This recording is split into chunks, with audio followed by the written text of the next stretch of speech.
Hi everyone, I've had a lot of questions about my truck, so I thought I'd put together a quick video just to show you that way it's better than pictures. So the truck's a 1998 Mitsubishi Canter, it's an FG637, so it's a 4x4 truck, dual range 4-wheel drive, and it's a 4.2 diesel, big little last. It's got a bull bar, as you can see. It's got a winch. This winch is, I've had a lot of questions about how big the winch is. It doesn't actually say, well actually, 12, there you go, 12,000, which I think means 12 tonnes. It's been rewired for 24 volts, the truck's 24 volts, so it's a very, very powerful winch. So the truck's got super singles, they call them super singles. They're bigger than the original tyres, they're 15% oversize, so makes it sit on 90 to 100, no problems. I've got a lot of questions about, can it do 100 kilometres an hour? Yep, no problems, it can do 110. Sits really comfortably, 90 to 95, but it can do 100, no problems at all. Inside, I'll do a separate video inside, but I've had questions about, can I hear it running? So, make sure it's in neutral. That's the truck running. Runs no problem. It's done about 177,000 Ks. Never really done any work. I'm the second owner, so I've had all the servicing done and everything, so there's no problem with that. So moving around, on this side we've got the 24 volt auxiliary battery pack. The main batteries are on the other side. This is the backup battery, and it's kept charged by a 250 watt solar panel sitting on the roof. And it's got a Victron Bluetooth MPPT charger, so that keeps the auxiliary batteries charged. And those auxiliary batteries are used to run the camper and the fridge in the camper, and also charge the battery that's in the camper. Under here we've got our 150 litre petrol tank, so there's 150 litres on this side and another 80 on the other, so it's a total of 230 litres. Again, a lot of questions about economy. It's uses about 20 litres per 100 Ks, so there's about 700 odd Ks in this tank and roughly 400 in the other, so you're going to get 1,000 to 1,100 Ks out of a refuel. The area in the back here is similar to a 7x5 trailer. You can fit a motorbike or a quad bike, and this here's been put on for a push bike. So what I do is I just attach the push bikes. I'm going to put 2 push bikes on here, and they just sit neatly in the back, so it's very, very flexible. So on the back of the camper on the back of the truck is an adventure camper. These were made locally, made in South Australia. They're designed to go on the back of a single cab ute like a 79 series or a Patrol, or just a normal ute. I wanted to have it on the back of the truck so that I had a bit more room, because I've got kids, and that's why I wanted it on the dual cab ute. So on this side we have the gas bottle for the cooking, and this side is basically just storage. So it's just got a big storage area. In there is the chairs. These are the legs, so it can come off, can freestand, and you can use it. You can just take it off, wind it up, take the truck out, and you can use it. And then when you're ready to move on, you can come back and put it back on. In here we've got the battery.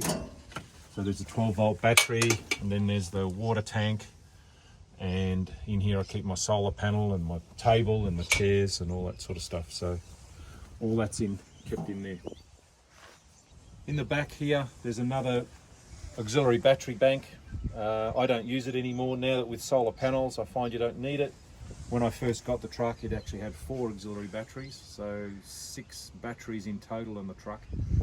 It's still there, but these days with the solar, I find it not necessary. Here's a little storage container in here. I just keep a few tools, electrical wires for 240 volts. So at the back of the truck, this is the interesting part. So this is where the actual camper is. So in here, this is the awning to the other side, but in here, this comes out and opens up into a tent. So it opens up to a big area here, the tent goes over that way. It's a king size bed, and then about a 2.5 by 2.5 metre tent. Maybe if people want, I can do a demo and actually set it up. But it's quite ingenious the way it works, and it's all kept in here. So it can be set up very quickly. From about 10 or 15 minutes, it's all fully set up. Yeah, it's quite ingenious the way it works. Also, we've got obviously tow bar. Been a lot of questions about what the tow bar rating is. It's a, I think, a custom built tow bar with a Heyman Reese hitch being welded onto it. That was done by the previous owner. So, but it's a pretty strong, pretty chunky tow bar. So on this side, on the passenger side, on the camper, this is the kitchen side. So this is probably one of the really good features of it. This is the kitchen area, so you can just stop on the side of the road and you can open it up, and there's your kitchen. Pull out your fridge.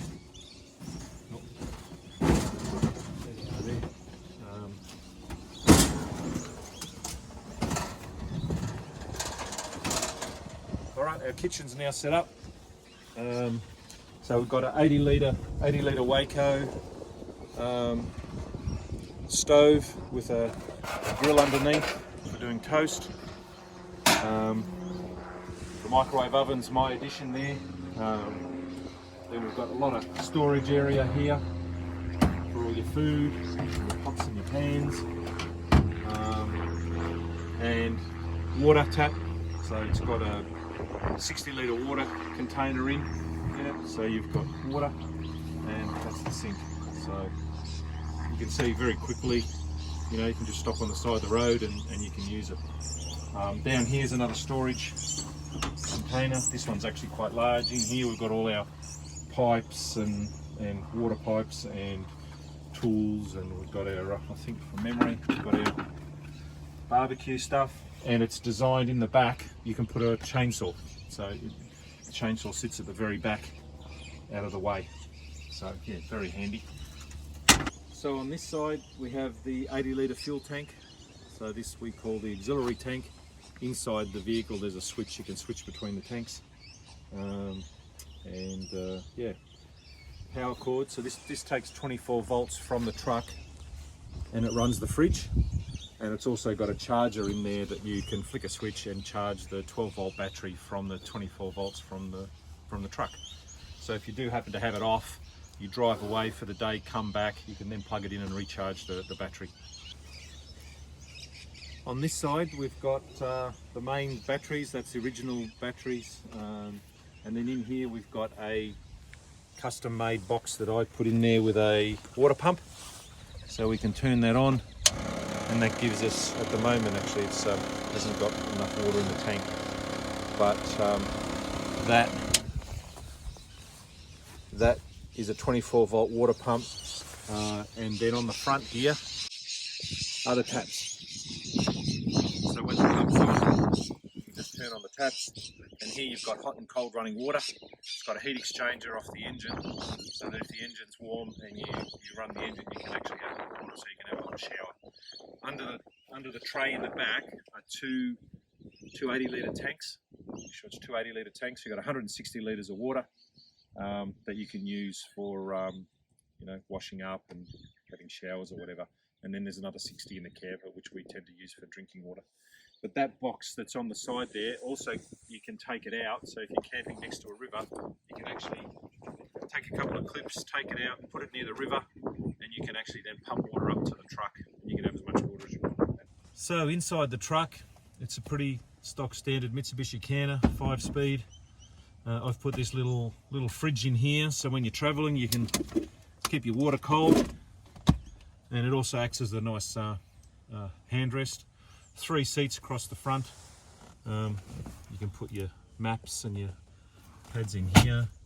It's got a UHF CB radio in here and a Pioneer Bluetooth radio, so you can talk on the phone and do all that sort of stuff. And there's a lot of storage area in these for storing all your bits and pieces.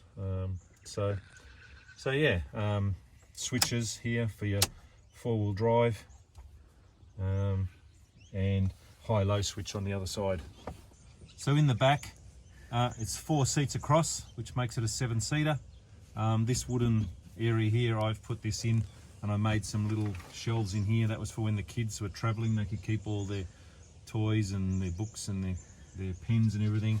So this is just screwed in here, and then under the seats there's where I store a lot of stuff, like the hose for the shower, and plenty of storage under the seats. So there's storage under both of the seats.